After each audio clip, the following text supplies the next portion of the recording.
Did you know that it's not what you lack that stops you? It's what you have and you don't use. Hello everyone, welcome to another episode of Faith Friday. Let me tell you a story. There was this couple, a newlywed couple. They lived in this African country. The wife was based in the US. And so after they got married, she went back to her base, the US. And there she had her life going. The man, on the other hand, in this African country, he had a job. He had a good paying job. He was working as the sub-dean of academics at a Bible college. His career in academia was thriving. And all of a sudden, he called her to let her know that God had called him into ministry, to leave his job and go to a city, a different city entirely, to start ministry. And all of this time, the lady was trying to work out how her husband would join her and her baby in the US, because at this point, she had just had a baby. She was sad. She had a rush of emotions. She didn't know what to feel, but she was still supportive, because that's what the Bible says we should do, to be helpmeets to our husbands. And so she faced a lot of temptation from family and friends, not knowing what to do, whether to stay and raise her baby by herself and then have her husband come back and forth and support him, because of course you can still support him that way, or to live her life in the US and move to meet him in this new city with no job because God said. So despite all the temptations, she decides to move to that city in Africa to be with her husband. At the time she joins him, their daughter is now 7 months old and they're in Africa. But before she came, like any other wise woman, she worked so hard and saved so much. He also saved because he had a good job as well. But what happened? They invested over 90% of their savings into an investment. This investment turned out to be a scam, and they had lost all their money. At this time, their rent was due, ministry was going on, but had its own challenges, and everything just seemed dark. God told them to come to this city, but all of a sudden it seemed like God was silent, and it seemed like they made the wrong decision. Her pastor husband had to take odd jobs of riding his car as a mode of transportation to earn money, did that to get money to pay for the baby's diapers and the baby's food. Life was hard, to say the least. Let's talk a little about the lady. She has 2 degrees from the US. The first one is an associate's degree in math and science. The second degree was a bachelor's in communications. But because of the situation where she found herself, with a little baby, a husband with no job, who said God sent him, and now house rent almost due, everything was bleak, everything was confusing, and she forgot herself. She forgot that she even had any qualification or who she was or what she could do. She forgot all of that. And she had to take a job. She took a job in that city with an insurance firm that paid her 10,000 naira. I'm sure by now you can guess what city and what country I'm talking about. The job paid her 10,000 naira every month, and that's roughly equivalent to $30. This is what this lady made while she was in the US for some of the jobs that she did per hour. What she made per hour had now become her monthly income, and she had to just find a way to deal with it. Because of so much pressure, she fell into deep depression, and this depression caused her to have suicidal thoughts.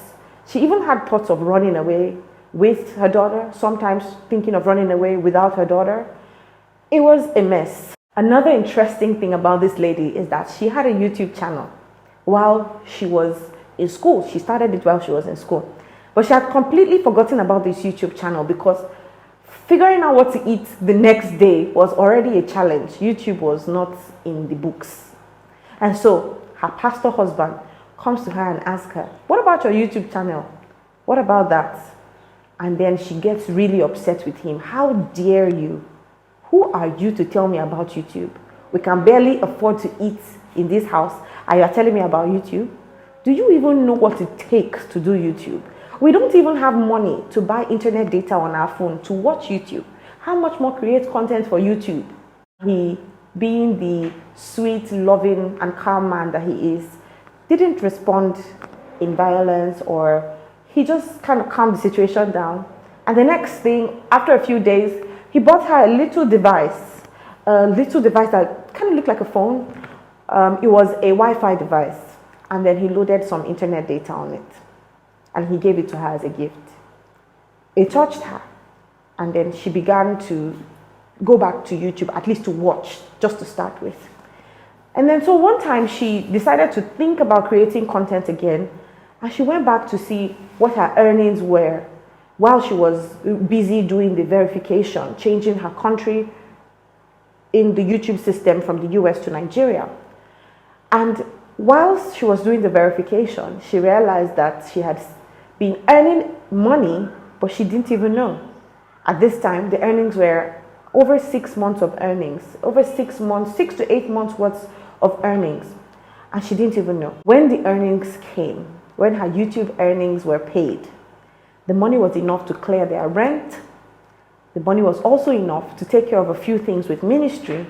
And this was the sign that there was light in this YouTube thing, or this content creation thing. And some way, somehow, because of this husband of hers and her supportive family, she was able to get back on track. She was able to remember who she is, not even who she was, because she still is, even when she didn't know that she is. She was able to remember herself. She was able to come back to know who she is and what she has, and she was able to make good use of it. Hello everyone, welcome to my channel. My name is Lade. The story I just told you is my story. PJ is the pastor husband, and of course Zoe is the little girl, and I'm sure you can guess the rest by now. On today's video, I'm going to be talking to you about something that I had to ask myself at some point, and I believe the Holy Spirit laid it on my heart because there's some people that just have to hear these words. What do you have? Let's say a prayer. Heavenly Father, I thank you for another time in your presence. I ask, oh God, that as these words come, they will bring light and life to illuminate the lives of everyone watching in the name of Jesus. I ask that you speak to them more than my mouth can say, that you minister to them in their hearts like only you can. Amen.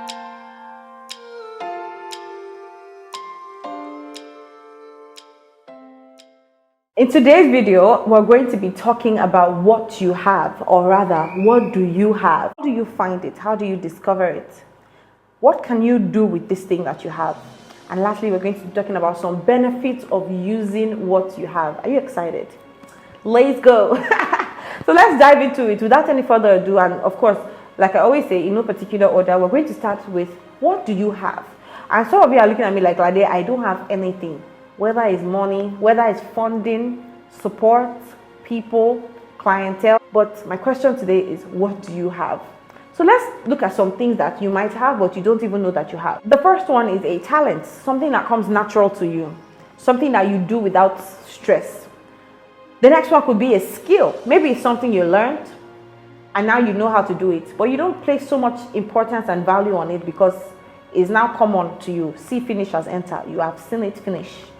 That skill that you have. Another one is knowledge. If you went to school, that's something. If somebody taught you something, that's also something. Knowledge is something. Next is relationships. I've done a lot of videos about relationships. The people that God puts in your life, they're for a reason and they're for a season. Don't waste it. Relationships, there's people that are around you that are there, they're your destiny helpers, but you don't even know. What are the relationships that you have in your life? For me, in my story, it was my husband. There's a woman in the Bible, the woman with the jar of oil. For her, it was the prophet Elisha. For Moses, it was God that showed him what he had in his hand. What do you have? It could be a relationship. Another thing is your story. It could be your story. It could be a really horrible, horrific story. A story where when you were going through it, it seemed like, God, why me? Why now? Why? Maybe you lost a child, you lost a spouse, your marriage broke. What? It could be a really horrific story. Maybe you got raped. It could be something really, really bad and you thought, God, why? It could be a good story. Whatever the case might be. Maybe you need to start a YouTube channel. Maybe you need to write a book. Maybe you need to record your songs. Something. Do something with that story that you have. There was a widow in the Bible, and this woman had lost everything. She had a bad story. Her husband had passed away. And her husband was a prophet, a man of God, and he owed people money. Like, is it not bad enough that you are dying, but then you are leaving me with debt? And the debt was so bad that they wanted to come and take her sons. Her story was horrible. And then when the prophet Elisha came to her house and he asked her, what do you have? She said nothing except a jar of oil. Everybody watching me today, including myself, even if we say we don't have anything, there has to be that except. There must be that except. So today, what is your except? I want us to say a prayer. Father, show me what I have. Show me what I have. Now that we've talked about a few things that you might already have, you probably ask me, Lade, really, how would I even discover it? Okay, you've told me that I have this, but how do I find them? Also, using myself as an example, I'll tell you a few things that can help you discover that thing that you have. Remember, I said in the beginning of this video that it is not what you don't have that is the problem. It's what you have that you don't use. So let's talk about how to discover what you already have. The first one is to ask yourself some questions. You have to be true to yourself. You have to ask yourself some deep questions, and you have to have answers to those questions. What do I do easily and naturally without any stress that I find easy to do? What's that thing that I find easy to do? The second one is, what do people compliment me for? My family. It could be something that may not be all positive. Maybe they're even using it to disturb you, like, you talk too much. And then another question you should ask is, what could someone pay me for? Or what has someone offered to pay me for? Because when I said what could someone pay me for, when you have something, it's very difficult for you to put a premium to it, especially when it comes easily and naturally, because to you it's nothing. But sometimes people will come to you and say, Lade, can you please help me plan my birthday party? I just have $20. By the way, this was me in the US. I just have $100 as budget, and I want a birthday party.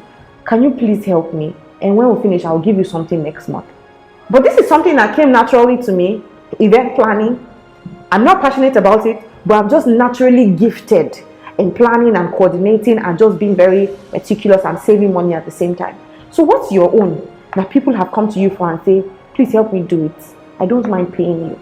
The second thing that you need to do to help you discover what is in your hand, to help you discover what you have, the second thing you need to do is find out the valuable relationships you have in your life and figure out how they are placed in your life to help you. Let me give you an example. So mine was my husband. He was my destiny helper at the time to help me. My father as well, I have to mention that. To remind me, I remember I had a conversation with my dad and he said, do you even know who you are? Do you know how much I spent on school fees? I know that's funny, the school fees part. It was funny to me at the time because I'm like, yes, do you want me to pay you back these thousands of dollars?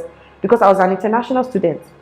But he wasn't telling me because of school fees. He was telling me to remind me of who I was. There are some people that God has placed in your life. Don't look down on them because you see them every day. See finish, you enter some relationships. I was upset with my husband. I told you guys, I was even mad at him, like, how dare you? Do you know what it takes? But he was the one that got sent. Some of you watching me now will tell me, Lade, really, this one not be joke. There is nothing except. My question to you is, what is your except today? You always have an except. And this leads me right into the next point. Another way that you can discover or find out what that thing is by prophetic insight. For this woman, Elisha was a prophet. And he came and he asked her, he said, what do you have? Prophetic insight. Some of you might be saying, oh, Lade, I'm not too religious. Oh, I don't believe in all this man of God thing. I'm not even that close to my pastor. That's fine. But do you know that you are the prophet of your life? And it's possible that that prophetic insight can come from you. That's why I always emphasize, what's your relationship with God like? It's important that you pay attention to what your relationship with God is. Because really, you can be your own prophet. Last but definitely not the least, another way that you can discover that thing that God has called you to do, that your accept, is if God reveals it to you himself. And that's very possible. In Exodus chapter 4, when God called Moses, Moses had all the excuses in the world. All the excuses. I am a stammerer. I stutter when I talk. I am this. I am not good enough. I am this. I am that. And God asked him one question. He said, what do you have in your hands? And Moses told him, a rod. And he said, use it. That is one way that you can definitely discover it. I want you to say a prayer and say, Father, help me to discover what you have for me. Help me to discover my nothing but accept. Help me to discover my accept. Now that you've discovered what you have, what do you do with what you have? How can you use it? The first thing I would say is work with it. Work with it. In the story I told you about the woman with a jar of oil, the prophet Elisha, when he came to her house, he told her to go and get vessels. And that was a form of work. She had to go and get the vessels. She had to do something about it. So what do you have? You need to do something about it. If it's something that comes natural to you, something very, very little, singing, what can you do about it? You can start learning how to become better. You can start singing cover on other people's songs that inspire you. You can start a YouTube channel even before you have money to record your album. Justin Bieber, how did Justin Bieber become famous? From YouTube. How old was he? So don't wait until everything is set, okay? Do something with what you have. The next thing is to multiply it. So after she had gone and gotten vessels, he said to pour the oil in those vessels, little by little by little by little. You have to do something. You have to do something. With my story, the money, the earnings that I had made from YouTube, they were sitting there in my AdSense account. No matter anything that happens in this life, if I don't claim that money, it will just be there. I wouldn't even know. And I'll be praying, Father, open doors. Open doors. You have to do something with it to multiply it. I had to do something.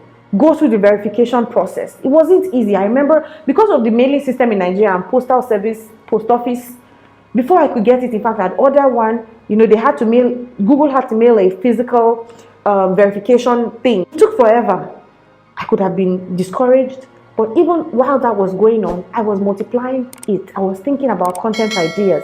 I was, getting excited about this next phase of my life, despite the situation that I was in. So what do you have? Work on it, multiply it. The last but not the least is to sell it. Yes, sell it. Put a premium on that thing. Put a premium on it.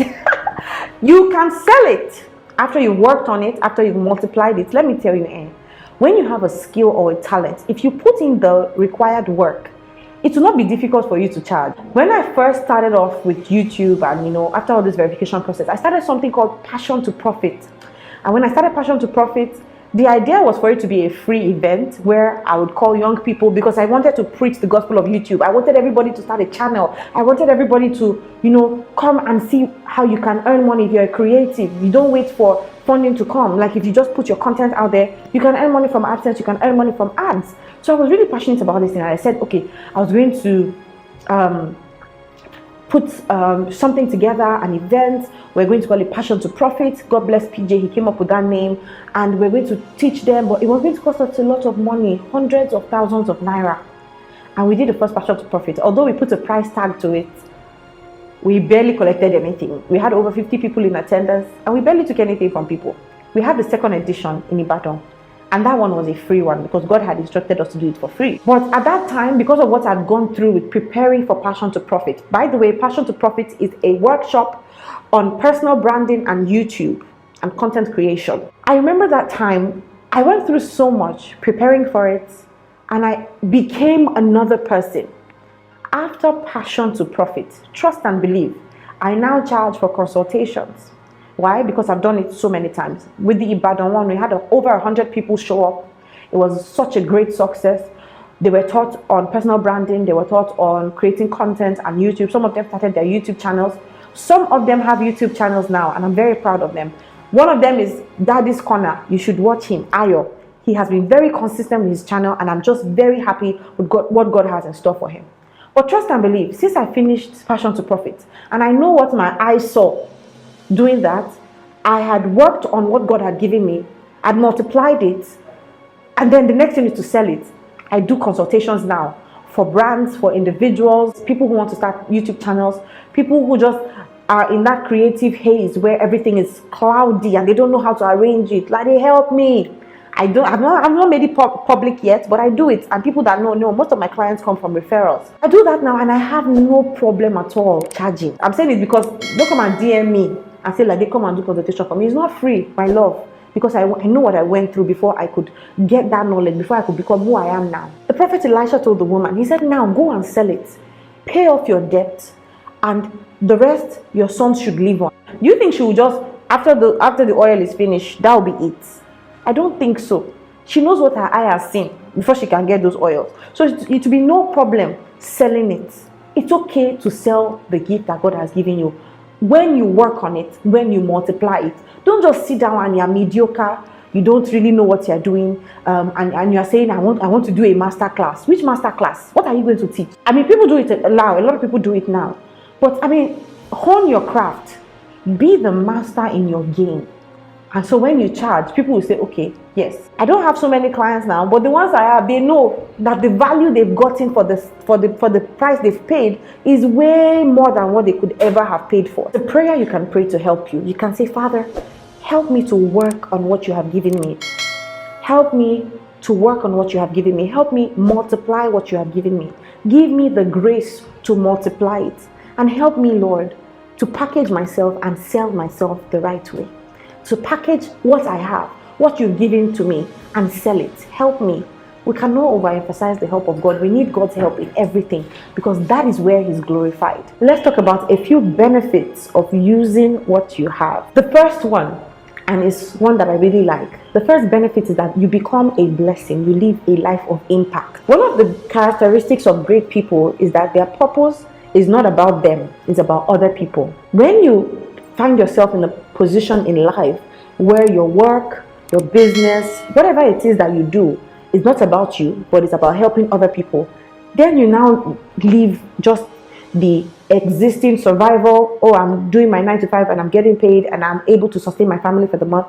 And then it becomes living a life of impact. Please don't get me wrong. Having a 9 to 5, there's nothing wrong with having a 9 to 5. You can have a 9 to 5 and still fulfill God's purpose upon your life. Even in your 9 to 5, you can have and live a life of impact. How would I ever imagine that I'll be paying people salaries? These people would have not gotten a job, or maybe not this job. They would have not at least been at this place in their lives if I didn't find it, if I didn't do something with it.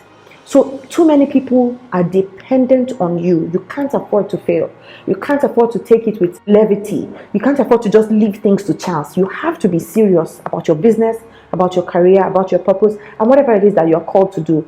What do you have in your hands? Another benefit that you can get from using what you have when you find it, another benefit is freedom. Freedom to have your own time, to determine what you do with your time. I woke up today and I decided to film a Faith Friday video.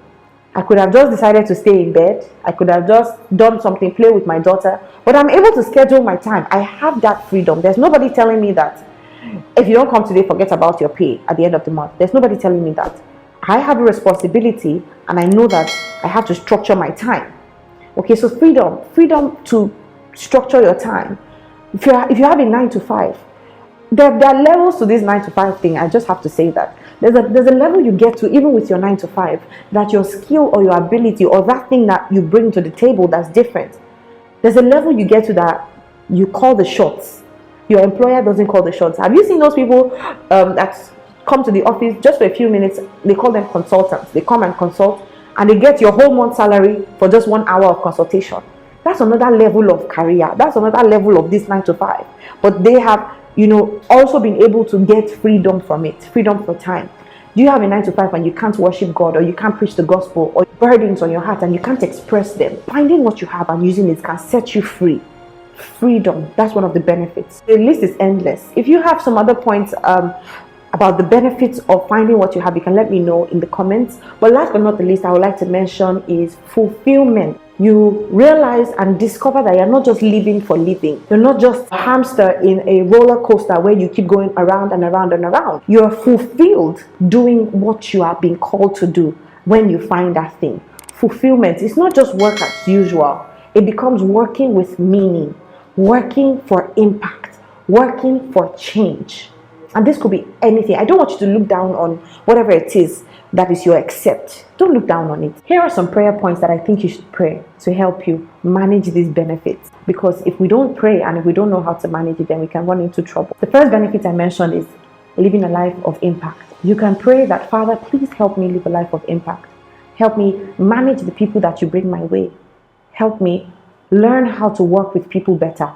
You can also pray, Father, help me to manage the freedom and liberty that you give me through the work that I do. because you can have all the time in the world and you mess things up. Another prayer that we need to pray is that, Father, help me to live a life of purpose. Help me to live a fulfilled life, so that at the end of time, when I'm done with my work on earth and I'm ready to meet you in heaven, I don't have regrets. I live a life of fulfillment. Lord, please help me live a life of fulfillment. I hope this video has helped you in one way or another. This video ministered to me in more ways than I could ever imagine. And I know for sure that God had somebody in mind. Somebody in mind. You probably are watching me right now. God had you in mind when, He put this in my heart, and when He helped me to put structure to it. So I pray for you right now that whatever you do, that God will show you what your accept is. I'm so happy and excited to hear your testimonies. Don't forget, you can reach me through my email address, contactladedeo@gmail.com. It'll be on the screen. And if there's anything you want me to talk about, relationships, or maybe just something in the Bible that you're not clear about, I'll be happy to study, to ask God, and to share with you. I don't know everything. I always have to ask God. It takes a lot to put this together, but I know that, like I said in my coming out video, even if it's just one person that's watching this, it's worth it. You are worth it. Thank you so much for joining me on another episode of Faith Friday. Sunday is another vlog. Please watch the vlogs. I spend a lot of time on the vlogs, and like I told you guys in the coming out video, the vlogs are not just come and see. There's always a lesson. There's always something for you to learn. And I'm particularly excited about this Sunday's vlog. So please don't miss it. This is all I have on today's video. And until next time, don't forget to be the best version of you. Bye.